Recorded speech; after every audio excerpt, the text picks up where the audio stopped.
Human reproduction से जुड़ी दो टर्म हैं, एक है स्पर्म और दूसरी है सीमन। आज हम इनका एक कंपैरिजन करेंगे कि क्या स्पर्म और सीमन में फर्क क्या है, क्या दोनों एक ही चीजें या डिफरेंट हैं। अगर हम ओवरऑल देखें तो सीमन एक मिक्सचर होता है, एक एक मिल्की सा फ्लूइड होता है जो कि बहुत सी चीजों का मिक्सचर या अमेजा होता है। जबकि स्पर्म एक जिनसी सेल को कहते हैं, मेल गैमीट को हम कहते हैं स्पर्म। ये एक ओवरऑल इनका डिफरेंस है। जो मेल सेक्स सेल होता है जिसको मेल गैमीट भी कहते हैं, दैट इज कॉल्ड स्पर्म। ये स्पर्म एप्लाइड होता है जो कि मेल के टेस्टिस के अंदर सेमिनिफेरस ट्यूब्यूल में बनता है। तो sperm are produce inside the seminiferous tubule. वहां पर एक process of formation of sperm है, दैट इज कॉल्ड स्पर्मेटोजेनेसिस। उसके जरिए स्पर्म बनते हैं। मियोसिस होती है और उसके नतीजे में स्पर्मेटिड और स्पर्मेटिड डिफरेंशिएट होकर स्पर्म बना रहे होते हैं। ये जो प्रोसेस है जिसमें स्पर्मेटिड स्पर्म में कन्वर्ट होते हैं, इनमें टेल ऐड होती है, इसको स्पर्मियोजेनेसिस भी कहते हैं। तो स्पर्म जो होता है ये एक male gamete is called sperm, और ये हमेशा हैप्लॉइड होता है। ये सारे स्पर्म जो इंसान की टेस्टिस में बनते हैं, मिलियंस की तादाद में बन रहे होते हैं। ये सारे स्पर्म टेस्टिस से घूमते हुए आ जाते हैं, एक बड़ी डक वास्ट डेफरेंस के जरिए आ जाते हैं। उसके बिल्कुल एंड पर आगे कुछ खास किस्म की ग्लैंड्स होती हैं, वो खास किस्म की सिक्रीशन इसमें ऐड करती हैं, जिनको हम बाद में डिटेल में पढ़ेंगे। वो ह्यूमन मेल रिप्रोडक्टिव सिस्टम की एसोसिएटेड ग्लैंड्स होती हैं। तो उनमें ज्यादातर जो बड़ा कंट्रीब्यूशन होता है, जो ग्लैंड जिसका वो सेमिनल वेसिकल ग्लैंड है, सेमिनल इसलिए कहते हैं, वो सीमन बनाने में हेल्प करती है। तो स्पर्म के अंदर फिर कुछ एक्स्ट्रा सिक्रीशन ऐड होती हैं।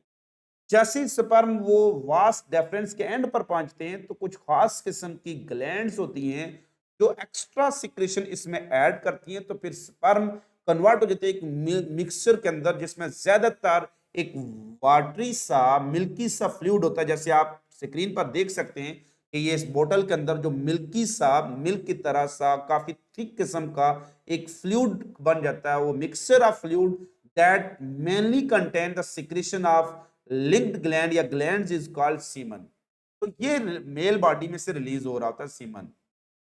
इस सीमन के अंदर कितने स्पर्म होते हैं, कितनी के तादाद होती है, वो स्पर्म की और हेल्दी सीमन या स्पर्म की वायबिलिटी को बता रही होती है, जिसको सीमन एनालिसिस भी कह रहे होते हैं। तो ये जो एक इंसान हेल्दी इंसान होता है, नॉर्मल नौजवान इंसान जो बिल्कुल फर्टाइल हो, हेल्दी हो, उसमें तकरीबन कोई 1.5 ml से लेकर 5 ml तक सीमन का पैदा आना जरूरी होता है पर इजैकुलेशन। यानी एक बार उसमें से सेक्सुअल स्टिमुलेशन के बाद जो सीमन निकलता है उसमें तकरीबन 1.5 कम से कम और मैक्सिमम 5 ml तक सीमन का रिलीज आना जरूरी है। तो ये जो इसकी तादाद, जो एक्सरसाइज की अमाउंट होती है, क्वांटिटी होती है। तो सीमन एक पूरा फ्लूइड होता है, इसमें बहुत सी मिक्सचर्स होते हैं, बहुत सी चीजें मौजूद होती हैं।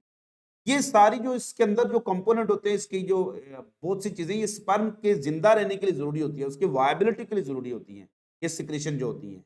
तो ये जो सीमन है, एक सीमन का तकरीबन 1 ml जो होता है, तकरीबन इसमें 100 to 150 मिलियन स्पर्म होते हैं। एक हेल्दी इंसान के जो सीमन, जो 1 ml सीमन है उसका तकरीबन 100 से 150 मिलियन स्पर्म उसमें होते हैं। तो इंसान एक इजैकुलेशन में कम से कम 1.5 ml और ज्यादा से ज्यादा 5 ml सीमन खारिज करता है। और सबसे ज्यादा सीमन अगर आप देखें तो इंटरेस्टिंग सी बात है, कोई 5 लीटर या इससे भी ज्यादा है हाथी जो वो पैदा करता है। यानी वो इतना ज्यादा होता है कि उससे तो पूरी की पूरी बॉडी इंसान की डूब जाए उसके अंदर, यानी इतनी ज्यादा उसमें सीमन की क्वांटिटी होती है।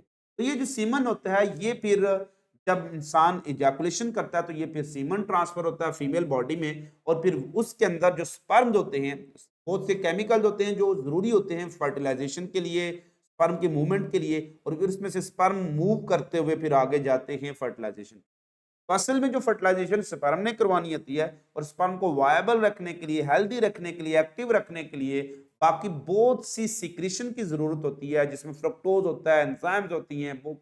तो ये सारे जो केमिकल्स होते हैं, इनके मिक्सचर को हम सीमन कह रहे होते हैं। तो ये आज की जो टर्म थी, ये आपको पता आना जरूरी है, स्पर्म क्या होता है और सीमन क्या होता है। असल में जब इंसान रिलीज करता है तो वो सीमन रिलीज करता है, तो जिस release of semen is called ejaculation, जिसको हम अपनी नेक्स्ट टर्म में डिस्कस करेंगे। अगर आपने अभी तक यूट्यूब चैनल सब्सक्राइब नहीं किया तो उसको सब्सक्राइब कर लें ताकि आपको तमाम वीडियोस बर वक्त मिलती रहें। खुश रहिएगा, खुश रखिएगा, दुआ में याद